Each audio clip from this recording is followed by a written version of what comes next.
If you ache for truth, goodness, and beauty, if you're hungry for a Christianity with substance and strength, if you long for a faith that's big and bold and biblical and all about Jesus Christ, if you're inspired by the idea of one church that has spanned 20 centuries, 24 time zones, and 2 hemispheres, enfolding every race, nation, and language, then you're considering Catholicism. Well, welcome back to the Considering Catholicism podcast. My name is Greg, and I am here once again with Cory. Hello again. And we just finished a conversation about the Eastern Orthodox churches. Mm-hmm. That episode released a couple of days ago, but it's still in like the real world where we are or whatever.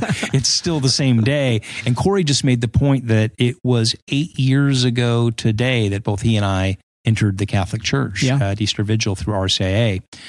And one of the questions is, why did we enter the Catholic Church instead of the Orthodox churches? So let me set this up. We've had a lot of listeners ask this. And I remember when I was investigating Catholicism, considering Catholicism myself, there is I don't want to say a feeling, but an instinct or a trend or something, I don't know, with some Protestants. And here's how it goes.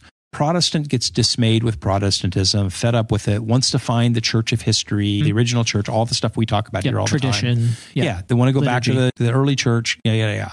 And so they start moving towards Catholicism, but then they get turned off by some of the stuff that goes on in the Catholic Church.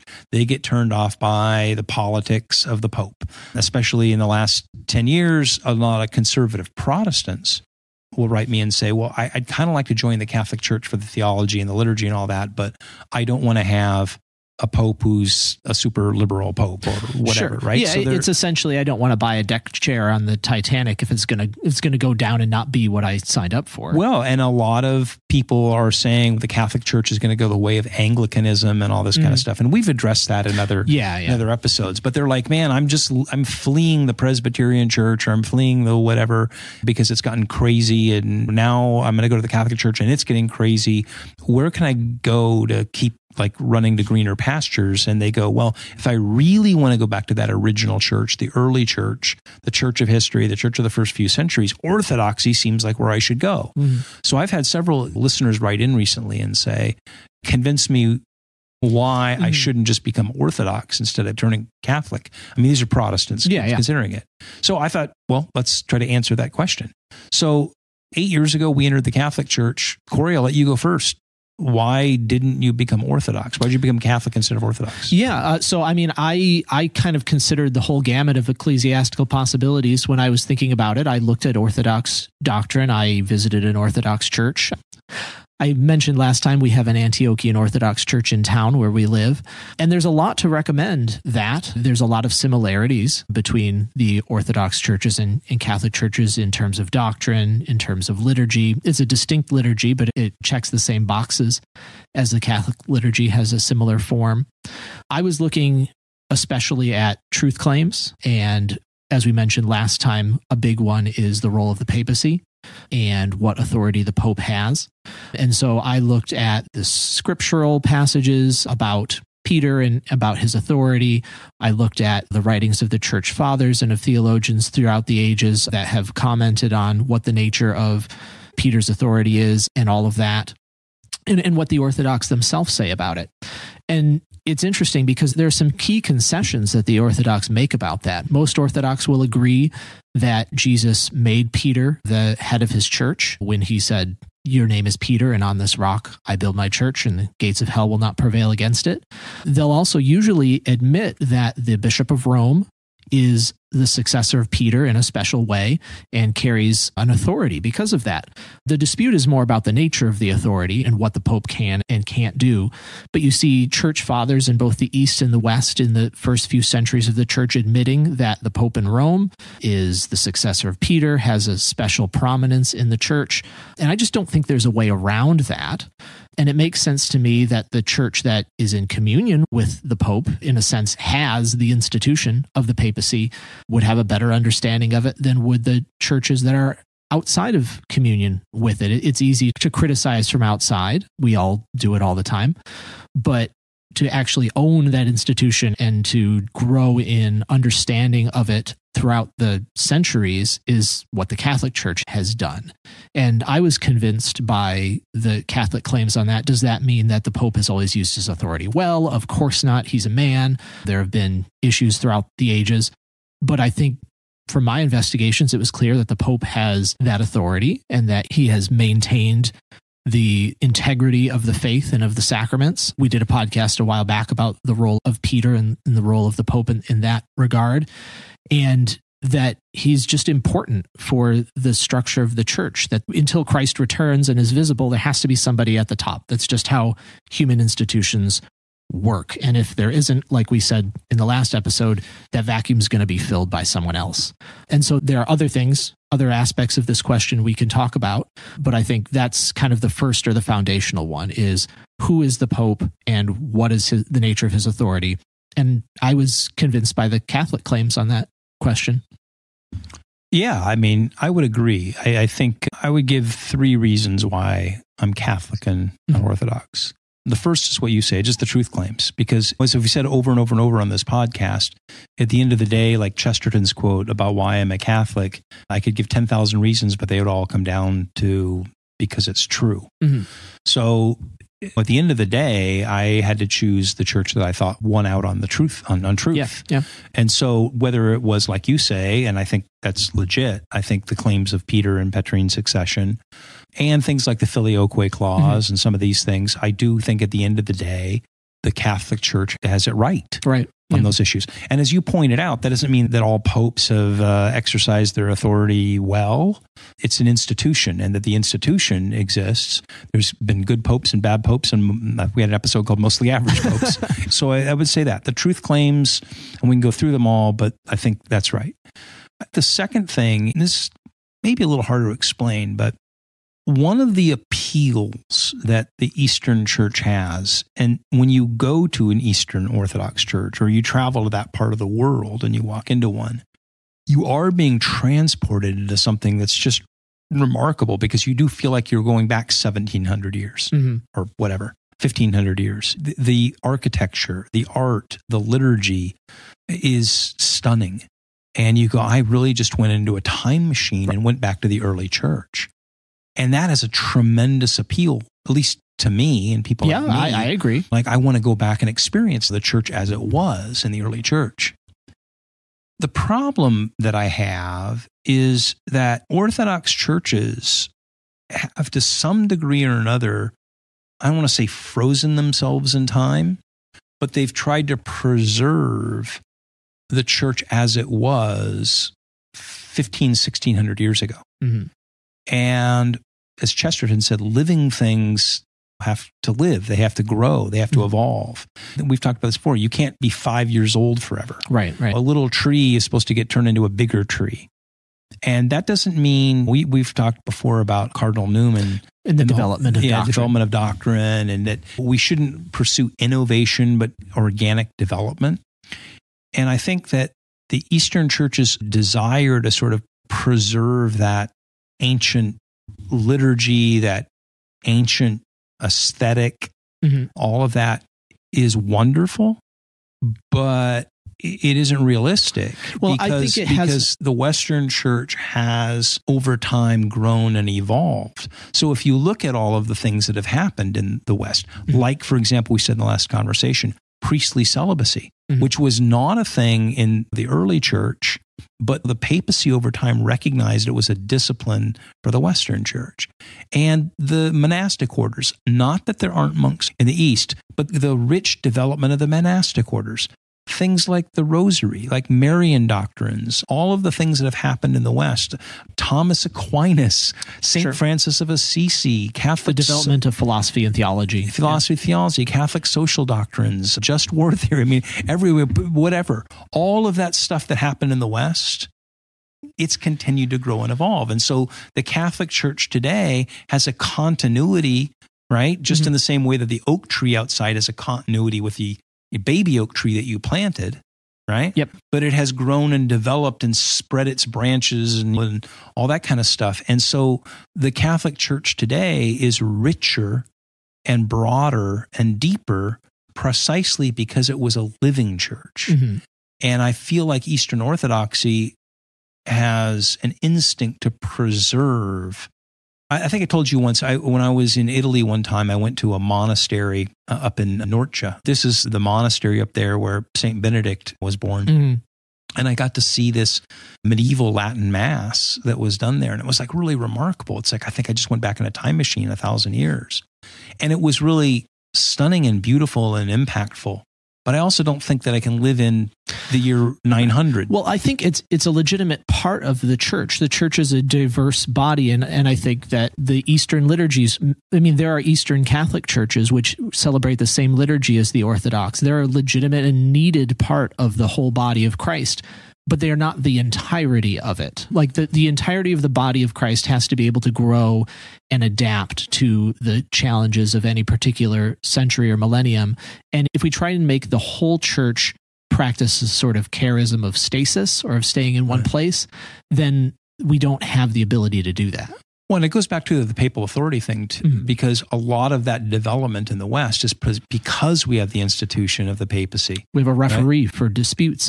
Exactly. Yeah. There's a referee for disputes, and all of the things, not just in that capacity as the referee, but the development of an overarching structure in the Catholic Church that created the universities, that created the great orders, whether it's the Franciscans or the Dominicans and these things, and all the things that have happened around in the Catholic Church and all the complex ways, the great missionary efforts, everything that it's done is because you have an organization institution.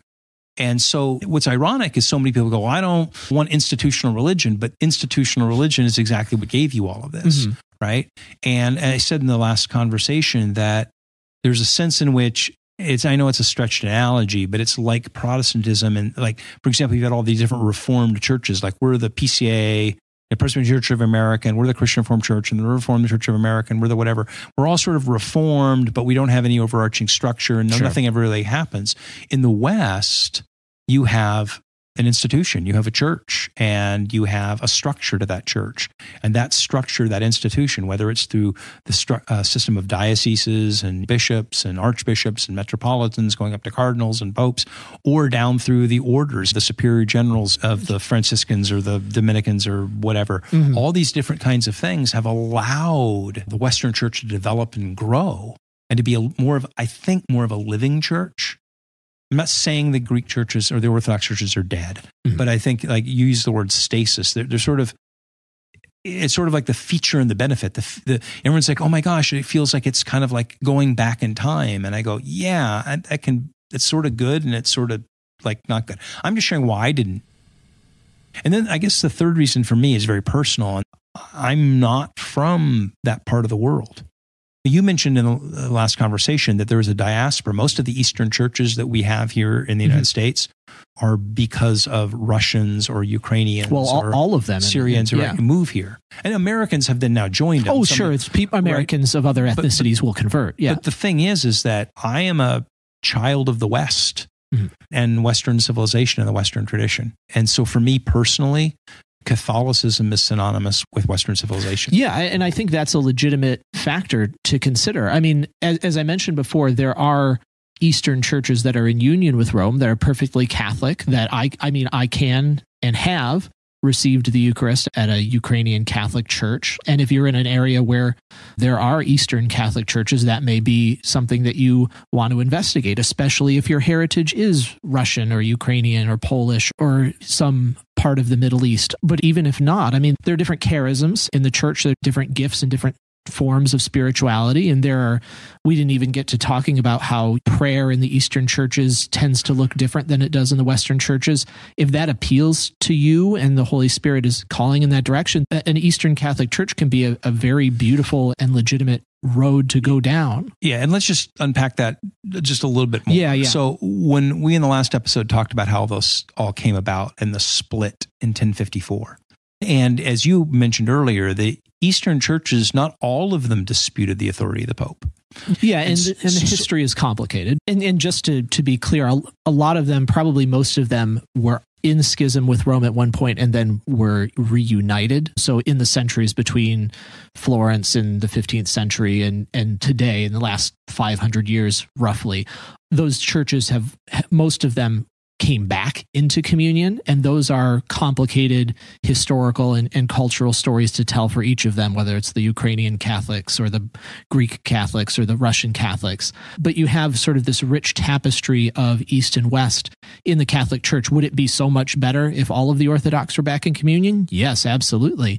But like St. John Paul II described it as being like the church having two lungs, East and West, that having both of those within the communion of the church is like being able to breathe with two lungs and benefit from the oxygen that comes into the life of the body by having both. Yeah. Okay, well said. One other thing that I want to just toss in here for the Protestants who are listening, who are thinking, well, I'm considering Catholicism. I want to go back to the ancient church, the church of history, yada, yada, yada. But man, I'm just really freaked out about the papacy, about the current pope or what's going on in the Catholic Church. And one of the things that you'll hear, like there's a famous writer, Rod Dreher, who converted to Catholicism, and then he, bailed out of Catholicism to go to Orthodoxy because he was dismayed with the sexual scandals and the sexual and financial scandals. Okay, I'm going to tell you, there's no fence that you can jump over, no grass that's greener where you're not going to have corruption. The notion that there's corruption, whether it's sexual corruption or financial corruption in the Roman Catholic Church, but it's not in other places, is crazy. Okay. It was in the Protestant church. I could tell you, sure. I knew Protestant pastors that did bad things. Okay. This is news every day. It's in schools, it's in colleges, it's in police departments and fire departments, it's in government, right? So the notion that somehow, well, I don't want to join the Roman Catholic Church because there are some corrupt priests or whatever bishops, so I'm going to go to Orthodoxy where there won't be anybody who ever does bad things, is crazy, because I don't have anything to particularly to point to, but I can just tell you, I'd be willing to bet a nice seafood dinner that you're going to have bad apples in the Eastern churches. Well, and so obviously it's a much bigger pool in the Catholic Church because it's that much bigger. So you're going to see more. You're going to see more stories just because there are more people. Part of the thing with the Catholic Church is it draws a level of media scrutiny. Sure. So when Pastor Bob at the strip mall church down the street next to the Best Buy does some hinky thing with some woman in the church or something like that, or some guy in the church or whatever, it doesn't draw a huge amount of media scrutiny because it's just Pastor Bob in a strip mall church. When the Roman Catholic Church does it, the media crawls all over that and it publishes it. I'm not excusing those things, and I'm not saying they don't happen, but it draws a level of media scrutiny that is not drawn to other things. And I have no idea whether the media in Russia or the Ukraine crawls all over the churches there, or pastors there, or whatever, or clerics there who do bad things. I have no idea what their news media is like. But I do know, and the point I'm trying to make is that for those who are saying, well, I'd be Catholic, except I just don't like all of the corruption or this or that, or the politics, so I'm going to flee to greener pastures. The grass is greener on the other side of this fence. Orthodoxy would have none of this. I mean, I can't point to anything because I'm not Orthodox, but you're never going to escape the failings of human nature. You're never going to escape people who abuse the money or commit sexual immoral acts. And along the same lines, you're not going to escape progressivism or doctrinal disputes or heresies by doing that either. Oh, for that matter, right? I mean, the Eastern, we didn't get all into the weeds on this stuff. I mean, the Eastern Orthodox Church allows divorce. I think it's complicated, but there are allowances for it. Yeah, right, and there's other things that are different at the ground level. So again, I'm not criticizing it. I'm just saying it's very beautiful, and the liturgy is beautiful. And like I said, I think the aesthetics are beautiful, and their tradition of prayer is beautiful. But it's not perfect. And if what's keeping you from joining the Catholic Church is that you want to go and find the perfect church, you're not going to. And Orthodoxy is going to have its own set of problems, is all I'm saying. So there's not an option out there that's going to be the problem-free church, or the church where no cleric or bishop does hinky things or sketchy things, or no priest ever abuses a child or an adult in their church. That's going to happen. I mean, it's like I said, it happens in schools, it happens in police departments and universities and government. It's human nature. Yeah.